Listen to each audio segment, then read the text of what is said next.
விடுதலை சிறுத்தைகள் கட்சியோட தலைவர் தொல் திருமாவளவன் அந்த மாநாடை நடத்தி அந்த மாநாடு எவ்வளோ பெரிய சர்ச்சையாக மாறிச்சு, விமர்சனங்களுக்கு மிகப்பெரிய கேள்வியாச்சுன்றது எல்லாருக்குமே தெரியும். நம்ம ஏற்கனவே சொன்னது போல ஒரு கட்சி பொதுக்கூட்டமோ இல்லை மிகப்பெரிய மாநாடையோ நடத்துறதுக்குள்ள மிகப்பெரிய இன்னல்களுக்கு ஆளாவாங்க. ஏன்னா ஒவ்வொரு கட்சி தொண்டர்களுமே எப்பயாவது தான் அவங்களோட தலைவர்களை பார்ப்பாங்க, டிவியில் பார்ப்பாங்க. ஆனால் நேரடியாக பார்க்கும்போது பல்வேறு விதமான அன்பை பரிமாறணும் அப்படின்னு சொல்லி கொஞ்சம் எக்ஸைட்மெண்ட்டில் அதிகப்படியாக என்ன பண்ணிடுவாங்க, கொஞ்சம் தேவையில்லாத வேலைகள் பண்ணிடுவாங்க. அந்த மாதிரி தான் உளுந்தூர்பேட்டை மாநாட்டில் அதே போல் நடந்தது. அந்த மாநாடு குறித்து நம்ம பேசணும். இதை இவ்வளோ பெரிய பேசு பொருளாக மாற்றி தமிழ்நாடே அப்படியே தலைகீழாக புரண்டு போகிற அளவுக்கு இதை பில்டப் பண்ண வேண்டிய அவசியம் இல்லை அப்படின்னு நம்ம ஏற்கனவே பேசியிருந்தோம். ஆனால் நாம் தமிழர் கட்சி இந்த மாநாடை எப்படி விமர்சனம் பண்ணாங்க, எவ்வளவு கேலி கூத்தா இதை மாத்துறாங்க. தொல் திருமாவளவன் மேலே இதுக்கு முன்னாடி வரைக்கும் எங்கள் அண்ணன் சொல்லிட்டு வந்த சீமானும் அவரது தம்பிகளும் இப்பயும் அவரை டார்கெட் பண்ணுறாங்க. ஒரே ஒரு காரணம் தாங்க, அந்த மாநாட்டில் நான் விஜயோட தான் பயணிக்க போறேன்னு சொன்னது தான் இவங்களுக்கு மிகப்பெரிய வைத்தறிச்சலை கிளப்பியிருக்கு. எங்க அண்ணன் சீமான் கூட நீங்க வரமாட்டீங்க, ஆனா நேத்து கட்சி தொடங்கிய விஜய் கூட போவீங்களா அப்படின்ற ஒரு காண்டில் இவங்க எல்லாரும் என்ன பண்ணிடுறாங்க, கடுமையா விமர்சனம் பண்றாங்க. அதுலயும் இந்த கட்சிக்கு அயராது உழைத்து கஷ்டப்பட்டு இந்த கட்சியை மேல வந்த கட்சியை அப்படி ரெண்டு காலை வச்சு ரெண்டு மிதிச்ச நபர் தான் இந்த சாட்டை துரைமுருகன். அவர் வழக்கம் போல வாயை கொடுத்து வம்பிழுத்துட்டு வந்திருக்காரு. திருமாவளவன் குறித்து அவர் பேசிய பேச்சுக்கள் தான் இன்னைக்கு விசிக தொண்டர்கள் மத்தியில மிகப்பெரிய புயலையே கிளப்பியிருக்கு. இதுக்கு மேல சாட்டை துரைமுருகனை நீங்க கண்டிக்கணும்னு சீமானவர்களுக்கே நேரடியா ஒருத்தர் போன் பண்ணி விசிகாவின் மாவட்ட செயலாளர் மதுரையில போன் பண்ணி பேசி நீங்க கண்டிச்சு வைக்கணும், இது சரியில்லை, இதோட நிறுத்த சொல்லுங்க அவரன்னு மிகப்பெரிய ஒரு எச்சரிக்கையை விடுத்திருக்காரு. அதை ரெக்கார்ட் பண்ணி அந்த ஆடியோவும் வெளியில வந்துருச்சு. இந்த ஆடியோவை வரவேற்று விசிக தொண்டர்கள் பாருங்க, நாங்க கட்சியின் தலைவரையே கண்டிச்சிட்டோம், எச்சரிச்சிருக்கிறோம், இதுக்கு மேல நாம் தமிழர் நிறுத்திக்கணும் அப்படின்னு சொல்றாங்க. இன்னொரு பக்கம் எங்க அண்ணனை நீங்க ஈஸியா அணுக முடியுது, அதை கூட ரெக்கார்ட் பண்ணி வெளியில போட்டிருக்கீங்களே, இதெல்லாம் ஒரு நாகரிகமான அரசியலான்னு நாம் தமிழர் ஒரு பக்கம் குற்றம் சாட்டுறாங்க. இந்த விஷயத்துல இவ்வளவு பெரிய அரசியல் பண்ண வேண்டிய தேவை என்ன?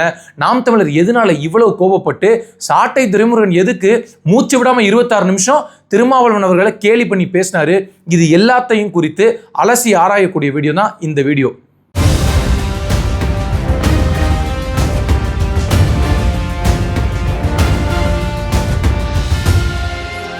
பல நாட்களை நம்ம சொல்லிட்டே வரோம், இந்த நாம் தமிழர் கட்சி 10 ஸ்டெப்பு மேலே போச்சு அப்படின்னா அது 20 ஸ்டெப் கீழே இறக்குற வேலையை 2 பேர் தான் பண்ணுவாங்க. ஒன்று சீமானே பண்ணுவார், ஆனால் கேட்டால் கட்சியின் தலைவர் நான், இந்த கட்சி என் கட்சி, தொட முடியாது தூக்க முடியாது, நானே அழிச்சு முடிப்பேன் அப்படின்னு சொல்லி அவர் அந்த வேலையை பண்ணுவார். ஆனால் அவர் மட்டும் எப்படி பண்ணலாம்?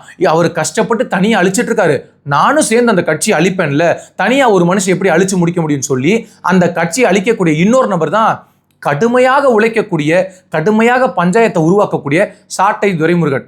இவரை வச்சு கட்சிக்கு பிளஸ்ஸா மைனஸான்னு கேட்டா ஒரு பிளஸ் கூட கிடையாது. ஆனா சீமானுக்கும் அவருக்கும் வாழ்க்கையில பிளஸ்ஸான்னு கேட்டா பயங்கரமான பிளஸ் இருக்கு. ஆனா கட்சிக்குன்னு பார்க்கும்போது மைனஸ் தான். உண்மையிலே நாம் தமிழர் கட்சியில இப்படிப்பட்ட தம்பிகள் இருக்கும்போது, இவ்வளவு நேர்மையான நிர்வாகிகள் இருக்கும்போது, இந்த மாதிரி நபர்களுக்கெல்லாம் நமக்காக உண்மையா உழைக்கிறாங்களே, நம்ம அவங்களுக்காவது உண்மையா இருப்போம்னு இந்த 2 நபர்களுக்கு தோன்றதே இல்லை. என்னைக்காவது கட்சிக்கு நல்ல ஒரு தேவையான விஷயங்களை பேசியிருக்காரு, நல்ல கருத்துக்களை பேசியிருக்காரு, தேவையில்லாத விஷயங்களை தலையிடாம விட்டுருக்காருன்னு கேட்டா சாட்டை துரைமுருகன் ஒருபோதும் அதை பண்ண மாட்டார். எப்ப பார்த்தாலும் யாரையாவது வாயை கொடுத்து வம்பிழுத்துட்டு திரும்ப என்ன பண்ணி நம்ம லைம் லைட்லேயே இருக்கலாம் அப்படின்னு நினைப்பாரு. இதுல என்ன ரொம்ப வேடிக்கையான ஒரு விஷயம் அப்படின்னா, நாம் தமிழர் கட்சி குறித்தும் சரி, சீமான் குறித்தும் சரி, எவ்வளவோ விமர்சனங்களை, கடுமையான விமர்சனங்களை விடுதலை சிறுத்தைகள் வச்சிருக்காங்க. நாம் தமிழர் கிடையாதுங்க அந்த கட்சி, அது ஓம் தமிழர் அப்படின்னு இன்னைக்கு அமைச்சராக இருக்கக்கூடிய வன்னியரசு தொடர்ந்து பேசிட்டு வந்தாரு. திருமாவளவன் இவர் ஒரு RSS கைகூலி, இவர் எல்லாம் ஒரு தலைவனே கிடையாது அப்படின்னு பேசியிருக்காரு. வைகோ அவ்வளவு கடுமையா விமர்சனம் பண்ணியிருக்காரு. எப்ப நீங்க போய் சீமான் கிட்ட திருமாவளவன் உங்களை இப்படி விமர்சனம் பண்ணியிருக்காரு, இது குறித்து உங்க கருத்து என்னன்னு கேட்டா, அவர் என்ன விமர்சனம் பண்ணட்டும், எங்க அண்ணன் மூத்தவர், அவர் என்ன வேணாலும் சொல்லலாம், ஆனா நான் அவரை விமர்சனம் பண்ண மாட்டேன், நான் ரொம்ப நல்லவன், நான் ரொம்ப வல்லவன், அதனால நான் எங்க அண்ணனை எதுவுமே சொல்ல மாட்டேன், என் கட்சி தம்பிமார்களும் அவர் எதுவுமே பேசக்கூடாது அப்படின்னு வாயில பிளாஸ்டர் போட்டு விட்டு இருந்தாரு. இவரும் பிளாஸ்டர் போட்டுக்கிட்டாரு. ஏன் அப்படின்னா, அன்னைக்கு அவர் திமுக கூட இருந்தாரு, இவருக்கு அது பிரச்சனை கிடையாது. ஆனா ஒரு ஈகோ டச் ஆயிடுச்சு.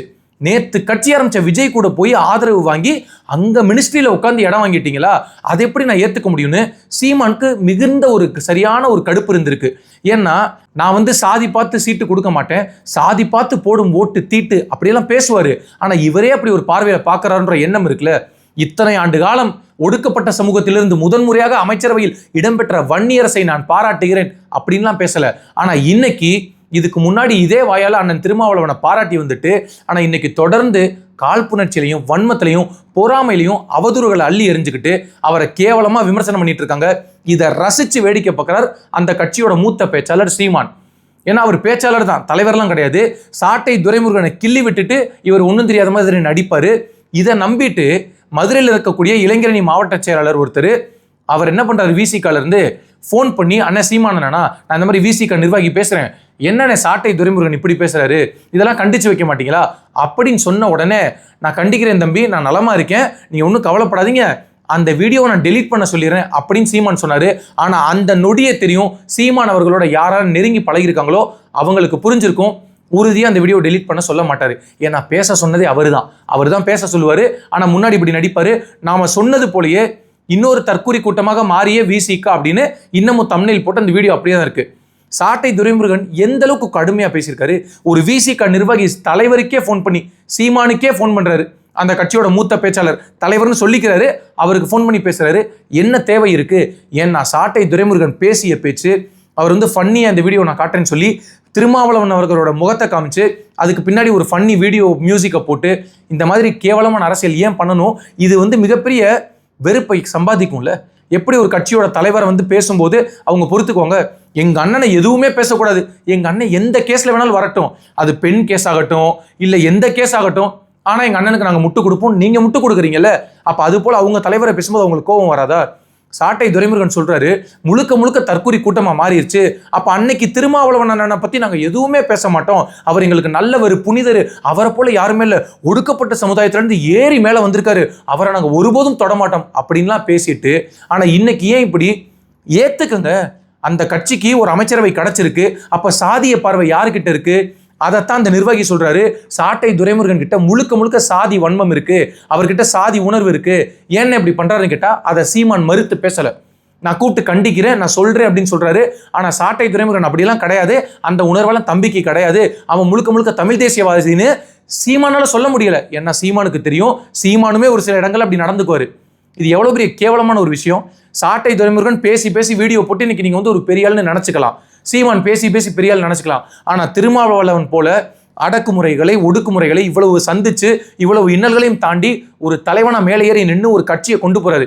ஏன் அவரை பார்த்தோன்னா எல்லாரும் எக்ஸைட் ஆகி ஓடுறாங்க, ரேம்ப் வாக் போகும்போது அவர் கூடவே ஓடிட்டாங்க, அவரை நெருக்கி கூட்டத்தில் தள்ளிட்டு வந்துட்டாங்க.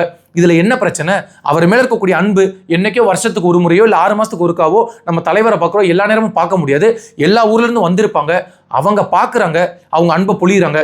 உடனே அவர் சொல்றாரு, கட்டுக்கடங்காத கூட்டமா போயிடுச்சு, தற்கூரி கூட்டமா போயிடுச்சு, கொஞ்சம் கூட ஒரு ஒழுக்கமே இல்லை, கொஞ்சம் கூட எந்த விதமான ஒரு நேரா உட்காரல, எல்லாரும் அங்கங்க குதிச்சுட்டு இருந்தாங்க குரங்கு மாதிரி அப்படின்லாம் பேசுறாரு. நாம் தமிழர் கட்சியில அமைதியா உட்காந்துருந்தாங்களா? எங்க அமைதியா உட்காந்துருப்பாங்க? துக்க வீட்டில் அமைதியா உட்காந்துருப்பாங்க. சீமான் பேசும்போது எல்லாரும் அமைதியா உட்காந்துருக்காங்கன்னா அப்ப அந்த பேச்சு எந்த அளவுக்கு போய் தெரிக்குது அப்படின்றத நீங்க புரிஞ்சுக்கணும். எப்ப பார்த்தாலும் எங்க கட்சி கூட்டத்தை பார்த்தீங்களா, கூட்டம் போட்டீங்க, ஒழுக்கமா இருந்தீங்க, சேரெல்லாம் நீட்டா எடுத்து வச்சீங்க, குப்பையை எடுத்து வச்சீங்க, ஆனா மக்கள் மத்தியில் நீங்க எங்க இருக்கீங்க? ஆனா நீங்க விமர்சனம் பண்ணக்கூடிய விடுதலை சிறுத்தைகள் கூட இன்னைக்கு அமைச்சரவையில் இடம் பெற்றிருக்காங்க, ஜெயிச்சுட்டாங்க. நீங்க ஒரு சீட்டு கூட ஜெயிக்க முடியல. நான் மறுபடியும் சொல்றேன், ஒரு கவுன்சிலரை ஜெயிச்சுட்டாவது நீங்க அரசியல் பேசலாம். ஆனா தொடர்ந்து இந்த மாதிரி தலைவர்களை இழிவுபடுத்தக்கூடிய வேலையை ஏன் பண்றீங்க? சீமான் வந்து இது ஒன்றும் தெரியாத மாதிரி நடிக்கிறாரு, உறுதியா சொல்றோம் நடிக்கிறாரு. ஆனா சாட்டை துரைமுருகனை இந்த மாதிரி பேச வச்சு கிளப்பி விட்டதே அவர் தான். வடிவேல் டயலாக போட்டு ஒரு தலைவரை இந்த அளவுக்கு இறக்கி நீங்க பண்றீங்க அப்படின்னா அப்ப சீமான் அவர்களுக்கு அவ்வளவு மீம்ஸ் கிரியேட் பண்ணி அவ்வளவு தூரம் கேவலப்படுத்துறாங்க. அதுலயும் ஒரு இடத்துல திருமாவளவனுக்கு வந்து கிட்டத்தட்ட மூச்சு திணறல் ஏற்பட்டுருச்சு, அப்படியே ரொம்ப ஒரு மாதிரி பயத்துல மூச்சு விட்டுட்டு அந்த வீடியோ இருந்துச்சு, அந்த ஃபுட்டேஜ் எடுத்து போட்டு இதுக்கு பேர் தான் அடங்கமறு, அத்துமீறி, திமிரி எழு, திருப்பி அடியா, அதனால அவன் திருப்பி அடிக்கிறான் உங்களன்னு கிண்டல் பண்றாரு. இதே மாதிரி சீமான் அவர்கள் ஒரு முறை பத்திரிகையாளர்கள் சந்திப்பு நடத்தும் போது மயக்கம் போட்டு கீழே விழுந்தாரு. அதை எல்லாரும் கேவலப்படுத்தி கிண்டல் பண்ணி பேசினா எப்படி இருக்கும் உங்களுக்கு? என்னை முதலமைச்சர் ஃபோன் பண்ணி விசாரிச்சாரு, என் உடல்நிலை குறித்து விசாரிச்சாரு, ஸ்டாலின் தங்கமான மனிதர், நல்ல உறவு அப்படின்லாம் பேசுனீங்கல்ல, அன்னைக்கு உங்களுக்கு உடம்பு சரியில்லை அப்படின்னா உடனே தமிழ்நாட்டில் இருக்கக்கூடிய எல்லாருமே நாகரிகத்தை கடைபிடிச்சாங்கல்ல, கட்சி இதெல்லாம் அப்பாற்பட்டு உங்கள்கிட்ட பேசினாங்கல்ல, விசாரிச்சாங்கல்ல. ஆனா இப்படி ஒரு தலைவரை பார்த்து இழிவுபடுத்துற விதமாக இந்த மாதிரி நீங்க பேசுனீங்க அப்படின்னா நாம் தமிழர் கூட்டம் எல்லாம் வசனம் எழுதும், உட்காந்து ட்விட்டர்ல ஃபேஸ்புக்ல எழுத முடியும். ஆனா களத்துல ஒரு ஒன்னத்துக்குமே இல்லை. ஏன்னா ஜெயிச்சிருந்தீங்கன்னா ரெக்கார்டு பேசலாம், அரசியலை பொறுத்த வரைக்கும் சீட்டு ஜெயிச்சிங்களா ஜெயிக்கலையா அவ்வளவுதான். திருமாவளவன் எம்எல்ஏவா இருக்காங்க, எம்பியா இருக்காங்க, தாவேக்கால எம்எல்ஏ எம்பி இருக்காங்க, காங்கிரஸ்ல இருக்காங்க, திமுக இருக்காங்க, பாஜக கூட இருக்காங்க. என்னை கேட்டால் நோட்டா கூட ஒரு நாள் ஜெயிச்சிடும் போல ஒரு சீட்டை. ஆனால் நாம் தமிழர் ஒருபோதும் ஜெயிக்காது. இந்த மாதிரி அற்பமான அரசியல் பண்ணும்போது, நல்ல கேவலமான சிந்தனைகள் இருக்கும்போது நீங்கள் எப்படி ஜெயிச்சு மேலே ஏறி வர முடியும்? தொடர்ந்து சீமான் இந்த மாதிரி வேலையை பண்ணி இந்த தலைவனை தாக்கு, அவன் விஜய்க்கு சப்போர்ட் பண்றான், இவன் விஜய்க்கு ஆதரவா இருக்கான், இவங்க எல்லாத்தையும் அட்டாக் பண்ணு, காலி பண்ணு, திமுகவுக்கு எதிராக இவர் போயிட்டாரு, இவரை விட்டுறக்கூடாது அப்படின்னு அஜெண்டா செட் பண்ணி 16 வருஷம் காலத்தை ஓட்டிட்டீங்க. ஆனா இனிமேல் உங்களுடைய டிராமா இங்க பலிக்காது. உங்க பாச்சா பலிக்கவே பலிக்காது. என்ன மக்கள் எல்லாருமே தெளிவா புரிஞ்சுக்கிட்டாங்க. சீமானும் நாம் தமிழர் கட்சியும் அந்த கட்சி நிர்வாகிகளும் எவ்வளவு கேவலமான, மலிவான, இழிவான, கேடுகெட்ட அரசியலை பண்றாங்கன்னு. திருமாவளவனை பேசுறதுக்கு உங்களுக்கு என்ன தகுதி இருக்கு அப்படின்னு அந்த கட்சி தொண்டர்கள் மட்டும் இல்ல, பொதுமக்களும் கேட்கறாங்க, நம்மளும் கேள்வி கேட்கிறோம். மீண்டும் சொல்றேன், ஒரு கவுன்சிலர் சீட்டு கூட ஜெயிக்காம இப்படி தெரு தெருவா மைக்கு போட்டு பேசி, மேடை போட்டு பேசி, நீங்க வீடியோல பேசி பேசி இந்த சாதனையை தவிர்த்து வேற என்ன சாதனை பண்ணீங்க?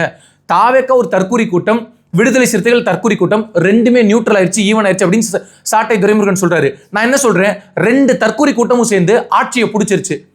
ஆனா தெளிவான கூட்டம், அறிவான கூட்டம், அறிவு சார்ந்த கூட்டம், தத்துவ கூட்டம், கோட்பாடு கூட்டம், கொள்கை கூட்டம் ஒரு கவுன்சிலர் சீட்டு கூட ஜெயிக்க முடியலையே. இது உலகத்துல எவ்வளவு பெரிய வேதனை. கடைசி வரைக்கும் வென்றால் மகிழ்ச்சி, தோற்றால் பயிற்சி, தொடரும் எங்கள் முயற்சி. எல்லாரும் கேட்கறது போல நானும் கேட்கிறேன். 1 முறை பயிற்சினா ஏத்துக்கலாம், 2 முறை பயிற்சினாலும் ஏத்துக்கலாம், 3 முறை பயிற்சினாலும் ஏத்துக்கலாம். ஆனா ஒவ்வொரு முறையுமே பயிற்சி அப்படின்னா எப்படி ஏத்துக்க முடியும்? நீங்க என்னைக்கு ஒரு கவுன்சிலர் சீட்டு கூட ஜெயிப்பீங்க? இல்ல நடிகர் சங்கத்துல ஒரு மெம்பர் ஜெயிக்க முடியுமா உங்களால? ஒரு நாளும் ஜெயிக்க மாட்டீங்க. ஏன்னா உங்களுடைய பார்வை தவறு, உங்களுடைய அணுகுமுறை தவறு, உங்களுடைய சந்தர்ப்பவாத, சுயநலவாத அரசியல் முழுக்க முழுக்க தவறு. அதனால ஒருபோதும் நீங்க தமிழ்நாடு அரசியலை வெல்லவே முடியாது. அண்ணன் திருமாவளவன் ஆகட்டும், இல்ல தாவேக்கால சேர்ந்து பயணிக்கக்கூடிய எந்த கூட்டணி கட்சிகளாகட்டும், ஒவ்வொரு கட்சியும் உழைத்து தனக்கான அங்கீகாரத்தை பெற்றுவிட்டது, மக்களின் நம்பிக்கை பெற்றுவிட்டது. நாம் தமிழர் கட்சி இதுவரை இந்த மண்ணில் ஒரு நம்பிக்கையும் மக்கள் மத்தியில் பெறவில்லை, இனிமேலும் பெறப்போவதில்லை. சாட்டை துரைமுருகனை நான் கண்டிக்கிறேன், சாட்டை துரைமுருகன் மேல நான் நடவடிக்கை எடுப்பேன் அப்படின்னு சீமான் சொன்னார் அப்படின்னா அதுக்கு ஒரே ஒரு பழமொழியை தான் சொல்ல முடியும். புயல் காத்துல பொறி சாப்பிடுற கதையா தான் அண்ணன் சீமான் சொல்லும் கருத்து. எனவே அது எல்லாத்தையும் தூக்கி போட்டுட்டு இந்த கட்சியை இன்னமும் மக்கள் மத்தியில எவ்வளவு தூரத்துக்கு நம்ம பக்கத்துல போக முடியும் அப்படின்னு நாம் தமிழர் நினைச்சு போறாங்களோ, ஆனா முழுக்க முழுக்க இன்னும் 100 அடி பின்னாடி தான் போறாங்க. விடுதலை சிறுத்தைகள் தொண்டர்களும் சரி, இல்ல மற்ற கட்சி உறுப்பினர்களும் சரி, சீமானும் நாம் தமிழர் கட்சியும் எவ்வளவு மோசமான நபர்கள் அப்படின்றத இந்த ஒவ்வொரு நடவடிக்கையில நீங்க புரிஞ்சுக்கலாம். தேவைப்பட்டா ஒரு நபரை தூக்கி பிடிப்பாங்க, தேவையில்லை அப்படின்னா தூக்கி எறிவாங்க. இந்த சுயநலவாதி கூட்டம் தமிழ்நாடு அரசியலிலிருந்து தூக்கி எறியப்படும் காலம் வெகு விரைவில் வரும்.